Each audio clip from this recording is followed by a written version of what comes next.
إن الحمد لله نحمده ونستعينه ونستغفره ونتوب إليه ونعوذ به تعالى من شرور أنفسنا ومن سيئات أعمالنا من يهده الله فلا مضل له ومن يضلل فلا هادي له وأشهد أن لا إله إلا الله وحده لا شريك له وأشهد أن محمدا عبده ورسوله أما بعد فإن أصدق الحديث كلام الله وخير الحدي هدي محمد صلى الله عليه وسلم وشر الأمور محدثاتها فإن كل محدثة بدعة وكل بدعة ضلالة وكل ضلالة في النار أما بعد فيا إخوة السلام عليكم ورحمة الله تعالى وبركاته.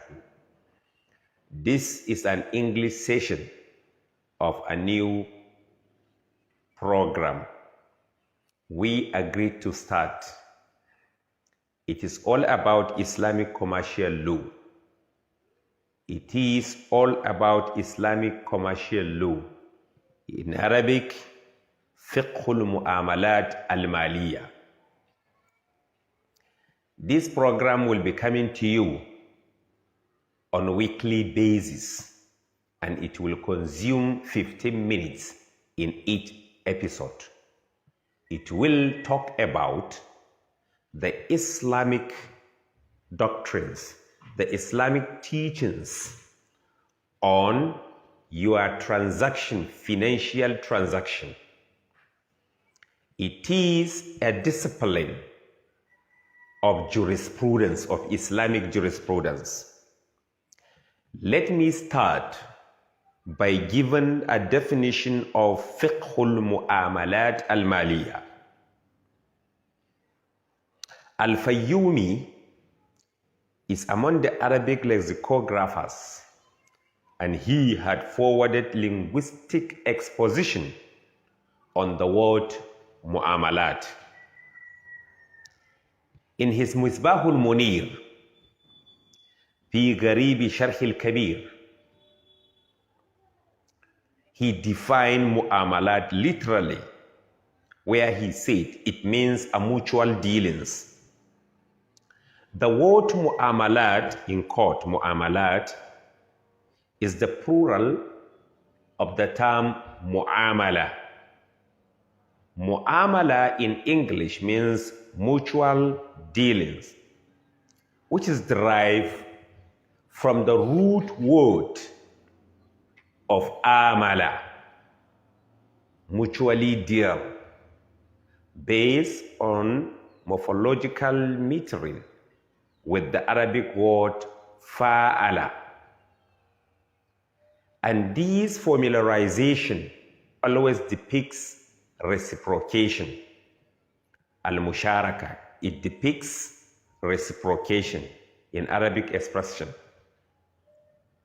such as qatala, fought with, daraba, gambling, khasama, argue with.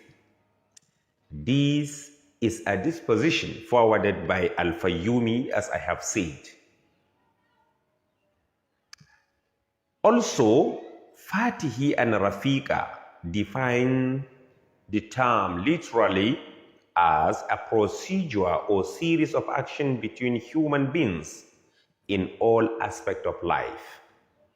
Series of actions between all human beings in all aspects of life.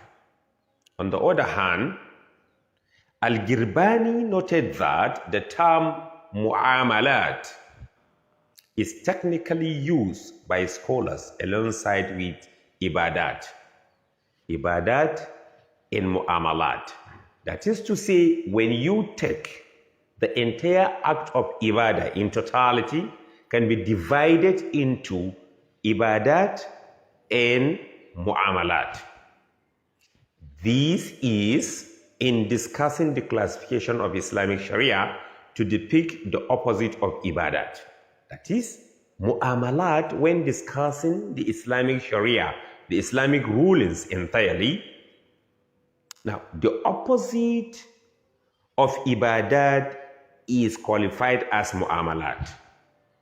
Other scholars have broadened the scope of its meaning to incorporate matters related to marriage, related to divorce, related to criminal procedures, related to business transaction, related to dispute settlement, rulers' rights and responsibilities, citizens' rights and responsibilities. For example, Ash-Shatibi in his celebrated work Al-Muwafaqat fi Usul al-Sharia, the conciliation of the fundamental of Islamic law, refers to mu'amalat as a contract. According to Imam Shatibi, mu'amalat means a contract intended to serve the interest of the parties involved. Contract intended to serve the interest of the parties involved, such as change of ownership with or without consideration upon slaves, usufructs, and marriages. This is a postulation of Imam Shatibi. More so, scholars have postulated several definitions of the term mu'amalat, among which is Ibn Abidin. Ibn Abidin mentioned that mu'amalat is a contract which is originally intended to serve the interests of people such as buying and selling, buying and selling of commodities, al-kafala, suretyship, al-hawala, transference of debt, and the like. All these are considered as mu'amalat. Mu'amalat, in reference to the above, comprises all financial contracts such as buying and selling, leasing, firm, agreement, loaning, dispositories, preemption, and share tenancy.